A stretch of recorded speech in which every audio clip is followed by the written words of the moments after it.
안녕하세요. 반갑습니다. DNM 미용경영연구소 장지원입니다. 이번 시간에는 앞 시간에 이야기했던 감성신뢰와 셀프 매니지먼트를 어떻게 이제 해가느냐라는 부분에 대한 이야기를 나누도록 하겠습니다. 자, 우선 감성신뢰 부분에 대한 말씀을 드릴게요. 감성신뢰는 앞서 잠깐 말씀드렸다시피 미래에 있을 만족에 대해서 예측해보는 거, 예측할 수 있는 거, 이게 이제 감성신뢰라고 이야기를 했잖아요. 그러면은 미래에도 있을 만족이 예측이 된다는 건 뭡니까? 오늘 내가 우리 미용실에 와서 느끼는 다양한 정서가 있겠죠. 그 정서가 긍정적이면, 아주 긍정적이면 어떨까요?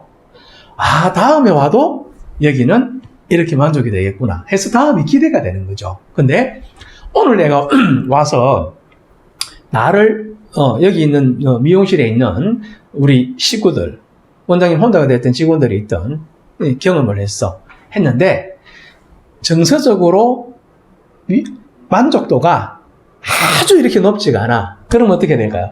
다음에 왔을 때는 어떨까? 이런 생각을 잠재적으로 하게 되겠죠. 다시 말하면 감성신뢰는 어디서 나오느냐면은 미용실에서 보내는 시간 동안의 체험, 그걸 통해서 나옵니다. 미용실에서 내가 뭐 30분을 있든 1시간을 있든 3시간을 있든 5시간을 있든 미용실에 있는 시간 동안 내가 체험한 것들이 있죠. 그 체험들이 정서적으로 굉장히 만족스러우면 다음에 대한 만족이 예측이 됩니다. 그러면 어떻게 될까요? 사람들한테 자랑하고 사람들한테 이야기를 하고 싶어집니다. 이게 굉장히 중요한 거죠. 그래서 감성 신뢰가 제대로 되기 위해서는 뭐가 전제되어야 하느냐면 체험 관리가 전제되어야 됩니다. 다시 한번요. 체험 관리.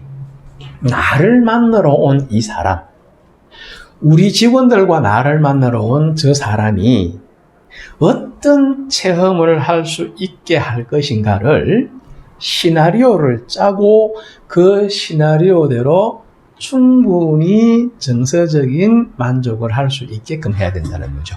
이게 체험 관리입니다. 어떤 건지 이해가 되십니까, 여러분? 체험 관리가 정말 정서적으로 만족이 된다면 이 사람은 뭘 한다?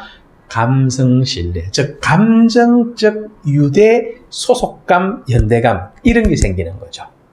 여러분들 자녀나 부모님, 이런 가족들이 내가 길을 가고 있는데 내 가족이 누군가가 막 다투고 있어. 그러면 어떻게 합니까, 여러분?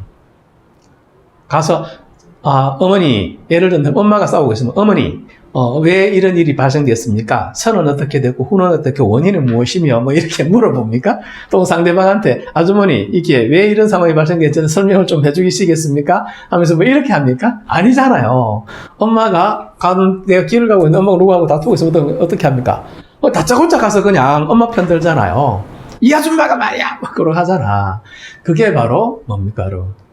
감성신뢰가 있는 관계, 그거예요.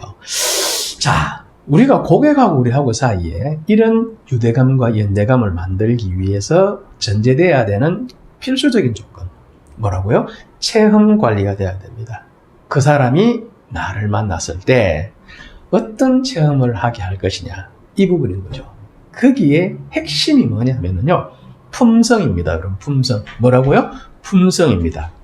자, 왜 그러냐면요, 상대방이 나를 만났습니다. 나와 1시간 동안 머리를 한다고 같이 있으면은 어떤 상황이 발생됩니까, 여러분?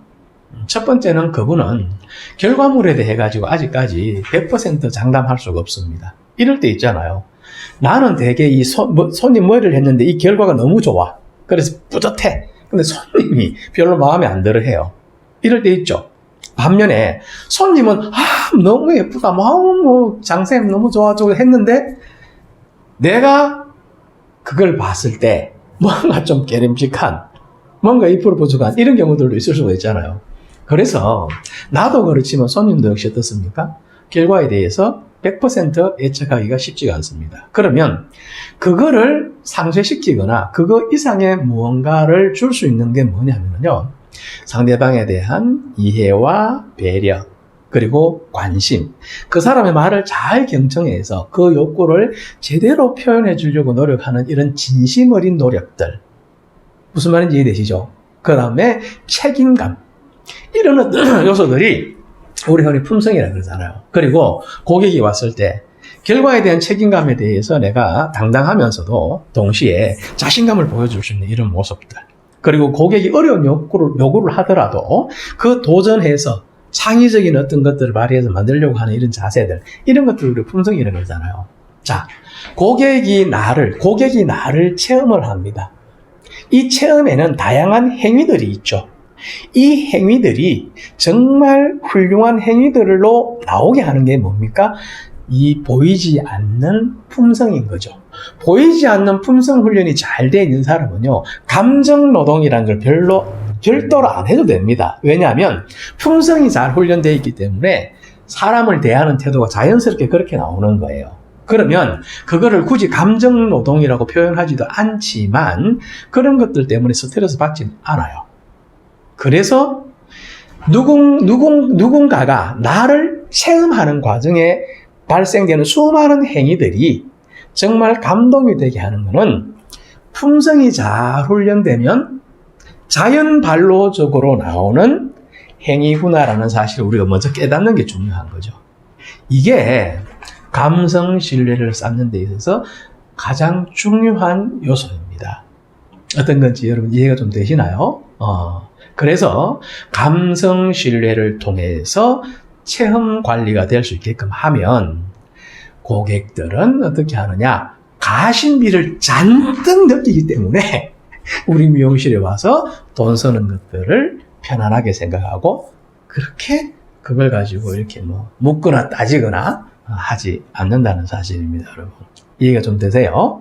두 번째가 이제 셀프 매니지먼트를 어떻게 할 것이냐라는 부분입니다.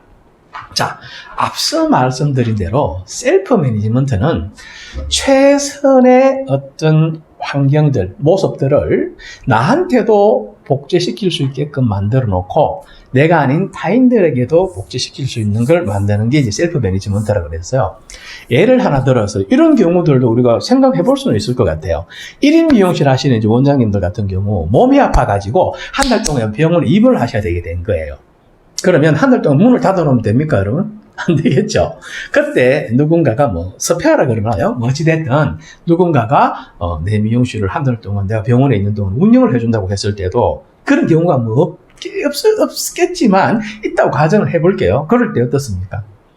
내가 이렇게 했더니 고객들이 감동하고 고객들이 자랑도 해주고 고객들이 이런 것들 때문에 가심비를 많이 느끼더라 라는 것을 구체적으로 제시해 줄 수 있고 그런 것들을 이 사람이 복제할 수 있는 환경을 만들어 놓는다고 한다면 아파서 병원에 좀 누워 있어도 너무 그렇게 걱정 안 해도 되지 않을까라는 상상을 한번 해봅니다. 내가 직접 안 해도 7, 80%의 결과만 나온다 하더라도 병원비는 벌 수 있잖아요. 오해는 없었으면 좋겠습니다. 어쨌든 그런 것들이 우리가 이제 매니지먼트라고 이제 했을 때 매니지먼트가 잘 되기 위해서는 가장 핵심적으로 뭐가 필요하냐 하면은요. 시간에 대한 설계와 공간에 대한 설계가 있어야 됩니다. 시간에 대한 설계는 첫 번째 뭐냐면은요. 내가 하루를 보내면서 내가 어떻게 하루를 보내겠다라고 계획하는 게 시간에 대한 부분이겠죠. 어떤 시간에는 내가 나의 잠재의식을 성장시키기 위해서 독서를 이렇게 해보겠다든지 또 어떤 시간에는 내가 고객에게 서비스를 좀 더 내밀하게 하기 위해서 이런 문자를 좀 보내보겠다든지 이런 다양한 행위들이 시간에 대한 설계가 되겠죠. 두 번째 공간에 대한 설계는 뭐냐면은 미용실에 고객들이 들어오면은 입구에서부터 시작해서 미용실에서 서비스를 받는 공간들이 이렇게 있겠죠. 이 전체적인 공간, 그게 협소하든 크든 있든 해가지고 미용실에서 고객이 머무는 시간 동안 거기서 누려야 될 공간에 대해서 내가 어떻게 시나리오를 짜느냐에 따라서 고객들은 감성 신뢰를 쌓아가는데 굉장한 차이를 보입니다.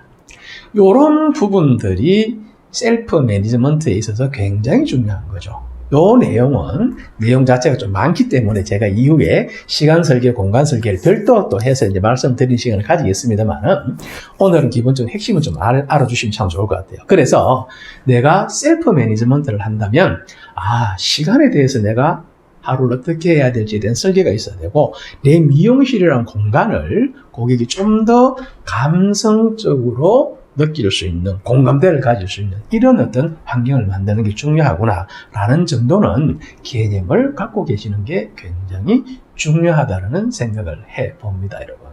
자, 충분하지 않을 수는 있겠지만 어떻습니까, 여러분? 감성신뢰라는 것과 셀프 매니저에 대해서 조금 더 이해를 하시고 이런 부분들이 나의 근로 소득을 높여가는 것과 그리고 변곡점이 왔을 때 더 상승할 수 있는 환경에 도전할 수 있는 준비가 되는 것에 있어서 굉장히 중요한 요소라는 정도는 공감이 좀 되셨는지 모르겠습니다. 요게 1인 미용실을 현재 하고 계시는 분들이라면은 꼭 이해하고 들여다보고 해야 될 부분입니다. 그리고 요 구체적인 또 내용은 제가 이제 이후에 주제별로 또 풀어갈 테니까요. 계속 구독하시면은 아마 좋은 정보를 얻고 미래지향적인 경쟁 우위도 충분히 가질 거라고 생각을 합니다. 여기까지 또 내용 괜찮으면 좋아요 눌러주시고요. 구독 눌러두셨다가 이제 직원이 있는 미용실 하시는 원장님들에 대한 이야기들을 또 나누도록 하겠습니다. 이 부분에 대한 이야기들을 1인 미용실을 하고 계시는 분들도 참고해 보시면은 미래적인 부분에 있어서 계획을 하는데 굉장히 많은 도움이 되실 겁니다. 잠시 후에 또 뵙도록 하겠습니다. 구독 눌러놔 주시면 고맙겠습니다. 감사합니다.